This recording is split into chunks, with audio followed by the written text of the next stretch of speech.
자, 이렇게 그 변환의 일반적인 형태, 즉 UV 평면에서 XY 평면으로의 변환이라는 개념을 알아봤는데, 이것을 잘 이용하면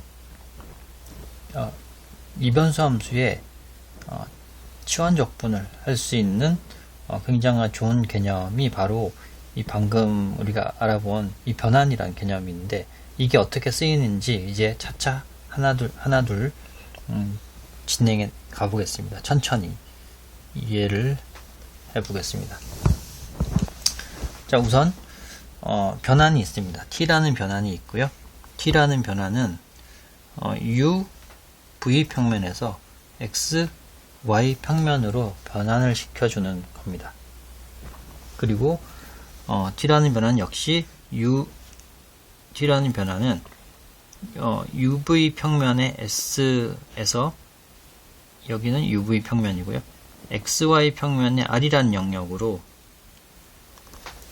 변환을 시켜주는 것이고, 그리고 마찬가지로 x는 그럼 어떤 uv의 함수로 표현이 될 수 있고, y 역시 u와 v로 표현이 된 함수 형태겠죠. 그죠? 이렇게 생각할 수 있고. 자, 그러면 여기서 v 평면에 있는 이 직사각형 모양의 x라는 영역이 있다고 생각을 해보겠습니다. 그리고 그것을 변환 t에 의해서 변환을 해주면 xy 평면 위에서 이렇게 생긴 약간 정확하게 직사각형이 아닌 영역 r로 변환이 된다라고 생각해 보겠습니다. 즉 s의 이미지가 r이다, 또는 r은 s의 변환 t에 의한 s의 이미지다 라고 생각을 해볼 수가 있겠죠. 자, 그러면 여기서도 여기 요 왼쪽 아래점 6,v라는 이 점은 t에 의해서 x0, y0로 간다고 생각해 보겠습니다. 즉 이 말이 x0는 u0, v0를 대입하면 x0가 되고, y0는 u0, v0를 대입하면 y0가 된다라고 생각을 할 수 있죠. 그죠? 또는 요거를 같은 말을 이렇게 해볼 수 있죠. u0, v0를 변환을 하면 바로 x0, y0라는 점으로 간다 라고 생각해 볼 수 있죠. 이렇게 t에 의해서 요 점이 이렇게 대응이 된다, 요 점으로, 이렇게 생각을 해볼 수 있습니다. 자, 이렇게 생각을 하고, 또 아까 좀 전에 본 것처럼 요 u0, v0 점에서 요 경로를 따라갈 때, 요 경로는 xy 평면에서 요런 경로로 따라간다고 생각을 해보겠습니다. 그리고 또 요 점에서 요런 빨간색 경로를 따라가는 것은 xy 평면에서 상이 요렇게 맺힌다고 생각을 해보고, 또 uv 평면에서 이렇게 따라가는 점들은 xy 평면에서 이렇게 따라간다고 생각을 해보겠습니다. 또 마지막으로 uv 평면에서 이렇게 따라가는 경로는 xy 평면에서 이렇게 따라간다고 생각을 해보겠습니다. 우선 이렇게 생각을 해보겠습니다. 자, 그러면 이 xy 평면에 있는 이 점 끝을 연결하는 이 점 끝이 x, y가 되겠죠. 그죠? 요 s라는 영역에 있는 점은 u, v로 나타내지고, 이 r 영역에 있는 점들은 x, y로 표현이 될 텐데, 그 끝점을 r 벡터라고 해보겠습니다. r 벡터, 위치 벡터라고 표현을 해보겠습니다. 그러면 위치 벡터 r 벡터라는 것은 x, y라고 표현이 될 거고, 근데 x는 뭐라고 했죠? x는 u와 v의 u가 v의 함수인 거고 y 역시 u가 v의 함수인, 이렇게 벡터가 되죠. 자, 그러면 이렇게 표현해도 되고, 저희가 아까 좀 헷갈리면 이거를 u가 v의 g란 함수로 나타낼 수 있고 u와 v의 h란 함수로 볼 수 있다, 이렇게 생각을 할 수 있었죠. 자, 그러면 요거를 좀 더 덜 헷갈리게 x는 u와 v로 표현된 g란 함수고 y는 u와 v로 표현된 h라는 함수다, 이렇게 할 수가 있겠습니다. 그게 바로 R벡터. R벡터는 xy 평면 위에 위치 벡터. 요 첫 번째 경로, S1 경로라고 한번 해보겠습니다. S1 경로를 따라갈 때 이쪽의 상은, X1 경로의 상은 여기라고 했죠, 그죠? 그러면 우선 S1 경로의 이미지 상 뭐냐면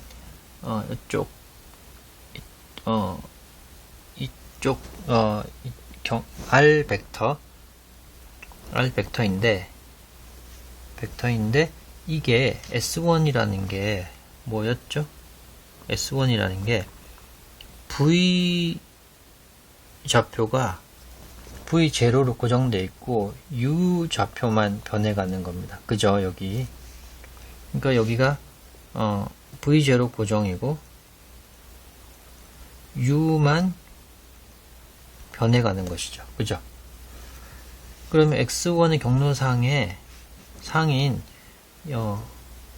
여기가 바로 S1 경로의 이미지 부분을 가리키는 위치 벡터를 보면 어떻게 될까요?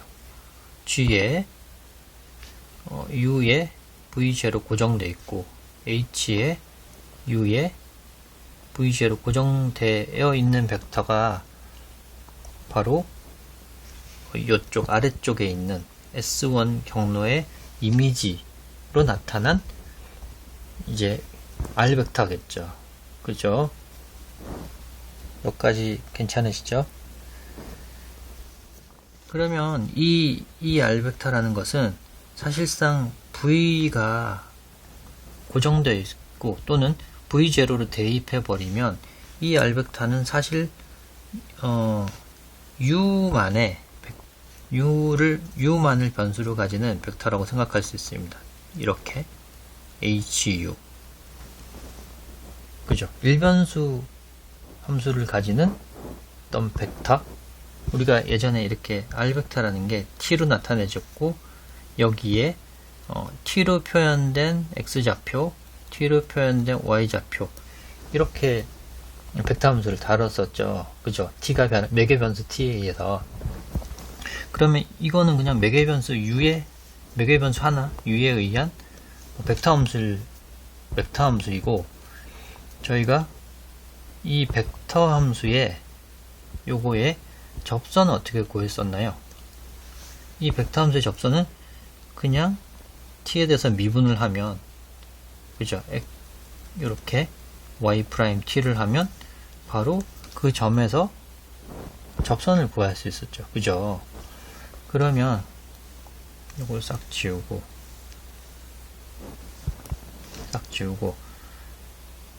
요 벡터 함수의 접선은 그냥 이렇게 미분, U에 대해서 미분을 하는 것이죠. 그죠? 그러니까 U에 대해서 미분한다는 얘기는 이게 즉 무슨 말이냐면 이 위의 함수가 바로 요 함수랑 동일했죠. 그죠? V가 고정이 됐으니까 U에 대해서 요 위에 거를 U에 대해서 미분하는 것이죠. U에 대해서만. 그러면 그것을 U에 대해서만 미분하는 걸 RU라고 해보겠습니다. U에 대해서만 미분하겠다. 일종의 편미분이죠. 근데 뭐 어차피 V가 상수로 고정되어 있으니까 그냥 유예돼서 그냥 미분을 하나, 아니면 V가 그냥 살아있다고 생각하고 유예돼서 편미분 하겠다라고 생각해도 뭐 결과는 마찬가지죠. 그래서 어떻게 쓸 수 있냐면 여기 안에 있는 함수를 유예돼서 편미분을 합니다. 그게 바로 라운드 유예돼서 라운드 G 인데, 이 G라는 함수는 U, V0에 대해서 U로 편미분하고, 라운드 U H라는 U, V0라는 함수를 U에 대해서 편미분합니다. 사실상 U에 대해서 그냥 미분, 일변수 함수로 미분해도 상관은 없습니다. 일부러 이렇게 표현한 것밖에 없고요. 편미분이라고. 자, 그러면 지금 요렇게 표현된 요게 무슨 뜻이라고 그랬죠? 접선이라고 그랬죠. 접선. 뭐의 접선인가요? 이 접선은 아까 여기를 따라가는 첫 번째 S1의 경로를 따라갈 때 S1의 경로의 이미지, 그러니까 요렇게 이동해가는 위치 벡터 R 벡터의 접선이 된 겁니다. 빨간색 요렇게 표현된 요게 R 벡터였는데, 이거의 접선 벡터가 바로 이런 식으로 표현된다는 것이죠. 그죠? 괜찮죠? 자, 그러면 마찬가지로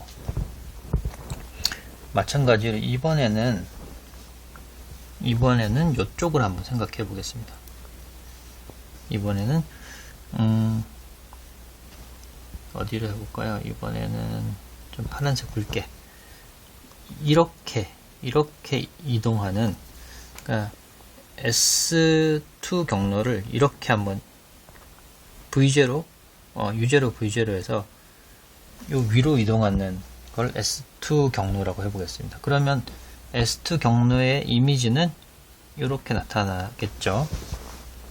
그쵸? 그러면 마찬가지로 S2 경로의 이미지를 벡터 함수로 나타낼 수 있고, 마찬가지로 그거는 G의 U, V인데 H의 U, V인데, 잘 생각해 보면 S2라는 경로는 여기 U가 U0로 고정이 되어 있습니다. 그죠? U0 이렇게 되겠죠. 그쵸? 그리고 요거를 V에 대하여 미분하면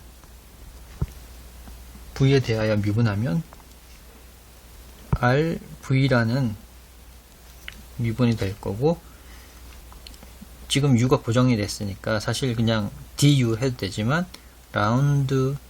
DV 해도 되지만 라운드 V분의 라운드 G에 고정이 돼 있고, V 라운드 V에 라운드 H 고정이 돼 있고, V 이렇게 돼 있는데, 이게 바로 접선이 된 거죠. 그죠? 접선 벡터가 돼 버립니다.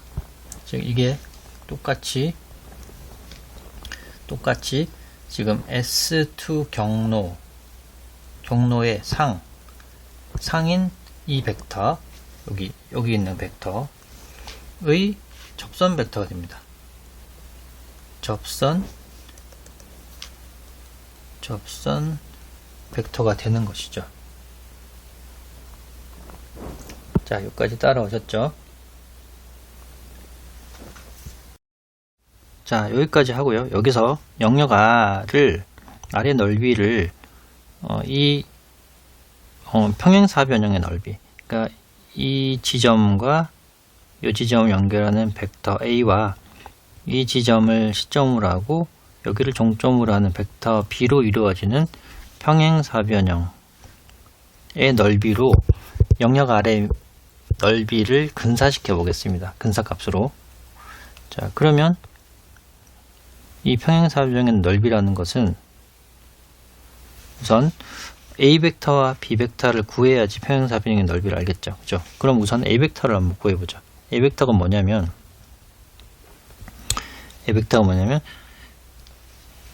요 종점의 위치 벡터가 바로 R U0 더하기 델타 U의 V0입니다. 자, 왜 그런지 위에 볼까요? 여기 요쪽 끝이 지금 U0가 고정되어 있고 V0가 고정되어 있고 U만 변해가는 거죠. 그죠? 그리고 U가 얼마나 변해갔나요? 델타 U만큼 변했죠. 그러니까 여기는 U0 더하기 델타 U까지 변할 때 R에서 요 지점까지 온 거죠. 그죠? 그러면 요 지점은 U에서 델타 U까지 변화 때 V는 고정이 되어 있는 그 지점까지 온 겁니다. 그죠? 이게 이 종점 베타가 이렇게 표현되고 시점 벡터는 U0, V0가 되겠죠. 이게 A 벡터로 표현이 되고요. 마찬가지로 B 벡터는 여기가 시점이고 이쪽이 종점이면 B 벡터는 종점이 U0에 V0 더하기 델타 V가 됩니다. 왜 그럴까요? 이 지점을 한번 볼까요? 위에 올라가 보면 이 지점은 이렇게 위로 올라가는 벡터의 상이니까 위로 올라가는 벡터는 지금 U0가 고정되어 있고 V만 델타 V만큼 이렇게 올라가는 거죠. 그죠? U0가 고정되어 있고 V만 델타 V가 더해지는 겁니다. U0가 고정되어 있고 V만 델타 V만큼 더해진 거죠. 그죠? 그래서 시점에서 종점 벡터를 빼면 B 벡터가 나오겠네요. 네, 여기서 A 벡터를 델타 U로 나눈 게 어떤 의미죠? A 벡터를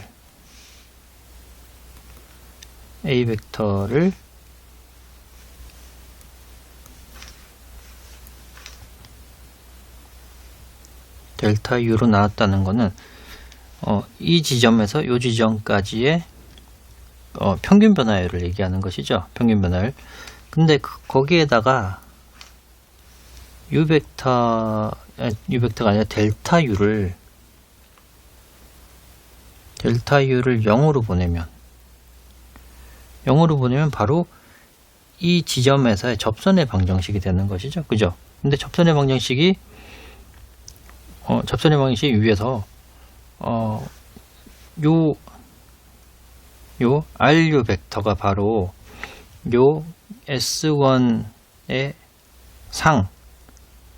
상으로서 이렇게 움직일 때 이 지점에서 접선의 벡터라고 그랬었죠. 그죠? 그래서 여기가 극한을 이렇게 보내게 되면 이게 바로 RU 벡터로 수렴을 하게 되고 마찬가지로 델타 V로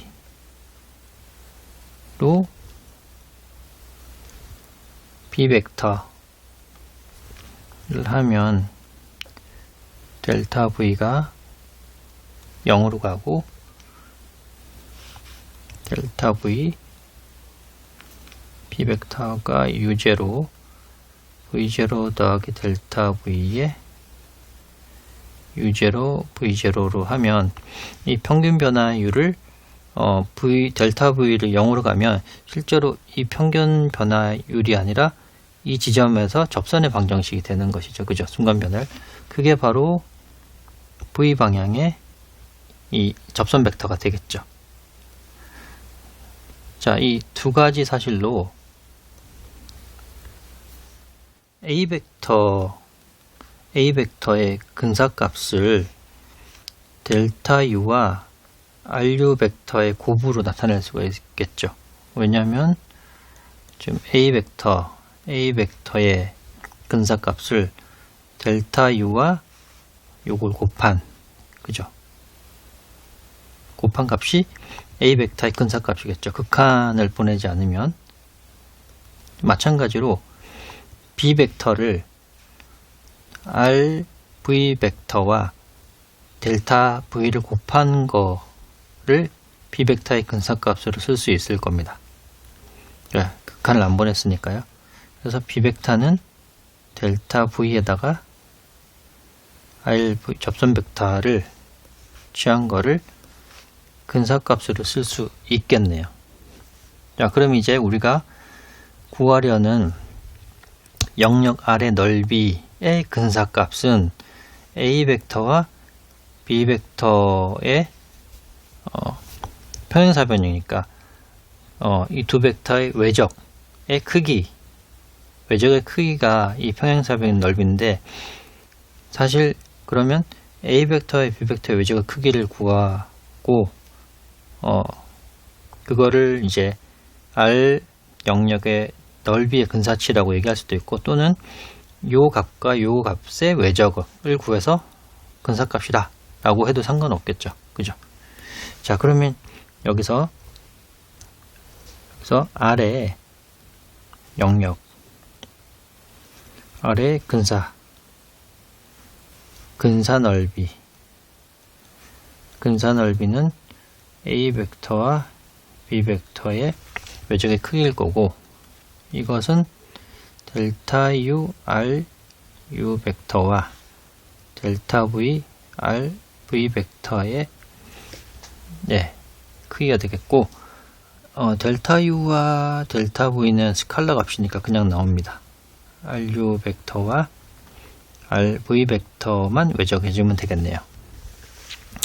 자, 그러면 델타 U, 델타 V가 나오고, RU 벡터가 뭐였죠? 외적이니까 I, J, K. 외적의 크기죠, 크기. 그러니까 외적의 크기 한 번 더 해줘야 됩니다. 이렇게. 자, 그러면 외적이 RU 벡터는 위에서, RU 벡터는 지금 여기 있네요. RU 벡터 그리고 RV 벡터를 그대로 쓰면 라운드 U분의 라운드 G,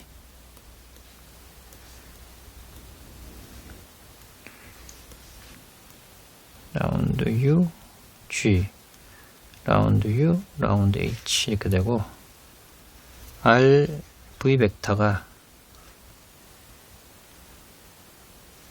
2치, 0, 0 이렇게 되죠. 2차원 벡터니까. 그래서 이걸 계산하면 U, V는 그대로고 절대값 살아있고, 지금 0이 있기 때문에 K에 관한 것만 이렇게 살 수 있습니다. 그죠? K에 관한 것만. 그래서 K 벡터가 있고, K 벡터가 있으면 요만큼만 가져가면 되죠. 요렇게 해서 여기다가 집어 넣어주면 됩니다. 이렇게. 그죠? 근데 거기다 절대값을 이렇게 씌웠으니, 벡터의 절대값 씌웠으니, 실제 남는 것은 요만큼만 남으면 되죠. 여기. 이렇게 남죠. 자, 그래서 R의 근사 넓이는 요 행렬식의 크기, 행렬식과 델타 U, 델타 V가 됩니다. 자, 그래서 저희가 실제로 U, V 평면에서 S의 넓이는 델타 U의 델타 V였죠. 그죠? 근데 TA에서 변환한 이 넓이는, 넓이 R의 근사값이 뭐냐면, 근사값이 아까 행렬식 앞에 있고 거기에 델타 U, 델타 V가 된다는 걸 지금 확인했습니다. 자, 이걸 방금 구한 이 행렬식을 일단 이름을 붙이겠습니다. 야코비안이라고요. 야코비안이라고 이름을 붙이겠습니다. 이 행렬식 요만큼을. 그리고 이름은 야코비안이라고 붙이고요. 기호를 이렇게 쓰겠습니다. 기호. 자, 왜 그렇게 기호를 쓰냐? UV 평면에 있던 i를 XY 평면으로 이동을 할 때 그만큼 이 변환에 따라 바뀌어지는 넓이 요만큼을 곱해줘야 돼. 야코비안 만큼을 원래 넓이에 곱해줘야 되는 그 양입니다.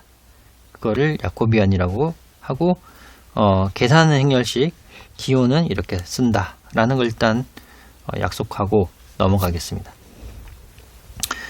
자, 그럼 이 야코비안이라는 개념을 이용해서 실제로 이제 이중적분의 변수 변환 치환을 알아볼 텐데,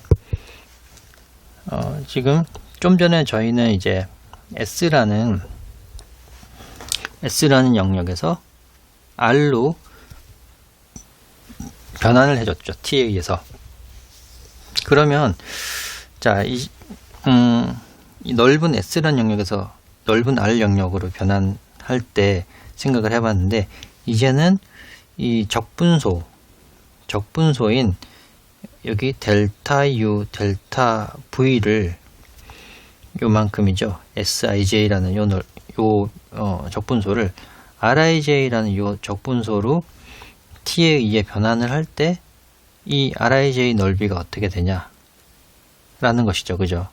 자, Rij 넓이는 다시 한번 그 야코비안 원리에 따라서 원래 델타 U, 델타 V에서 야코비안만큼을 곱하면 된다고 좀 전에 구했었죠. 왜냐하면 UV 평면에서 XY 평면으로 변환을 했고, 원래 적분소의 넓이에다가 야코비안만큼을 곱해주면 이 변환된 요 넓이를 구할 수 있다 라고 알고 이제 구한 거죠. 자, 그러면 원래 Rij가 이게 우리가 알고 있는 적분에서 XY 평면에서 사실상 델타 A라고 델타 E라고 볼 수가 있죠. 근사값으로 이렇게 근사값으로 볼 수가 있습니다. 그렇죠. 그럼 이 적분소를 이렇게 표현할 수 있다는 거는, 자, 아래 식에서 같이 이중적분은 이런 이중 합으로 나타낼 수 있죠. 그죠? 함수와 델타 A를 곱한 이중 합인 거고, 이것은 델타 A가 방금 요만큼 크기가 야코비안과 델타 U, 델타 V로 표현된다고 나와 있으니까, 이것을 이제 다시 적분을 나타내면 사실 요 앞에 이제 극한만 붙여주면 되는 것이죠. ij가 다 m과 n이 무한대로 갈 때, 분할을 무한대로 할 때 하면 실제로 이게 이중적분이 되고 요 적분 피적분 함수에다가 원래는 이 뒷부분이 dx dy여야 하는데, 대신에 dx dy가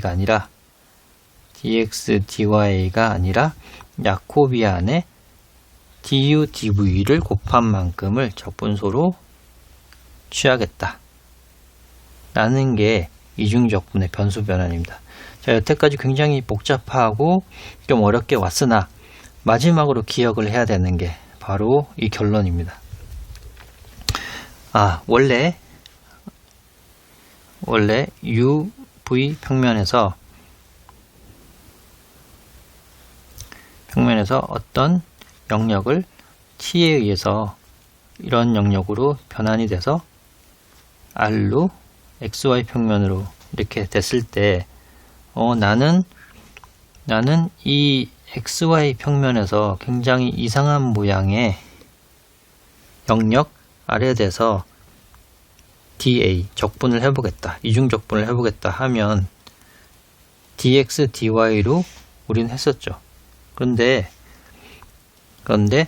이 아래서 적분하기가 이 영역이 굉장히 까다로우니까 나는 원래 UV 평면에 있던 쉬운